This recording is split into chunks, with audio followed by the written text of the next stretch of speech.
আসসালামু আলাইকুম গাইস, কেমন আছেন সবাই? আশা করি সবাই ভালো আছেন। আজকে আমার রেসিপিতে আছে বেগুন ভাজি। এই যে দেখুন, বেগুন ভাজিতে আমি হলুদ লবণ দিয়ে আদার সাথে মাখাই নিছি। এখন আমি এগুলি ভাজি করবো। বিসমিল্লাহ।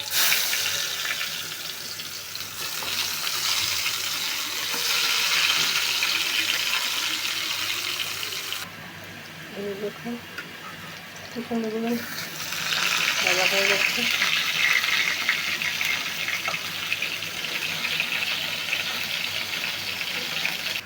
এদিকে তো বন্ধুরা কি সুন্দর আমার বেগুন ভাজি হয়ে যাচ্ছে। দেখছি বন্ধুরা, আমার বেগুন ভাজি হয়ে গেছে। সাথে আছে মরিচ ভাজা, খুব সুন্দর দেখা যাচ্ছে। এই যে দেখো ফাইনাল লুক, বেগুন ভাজি কমপ্লিট।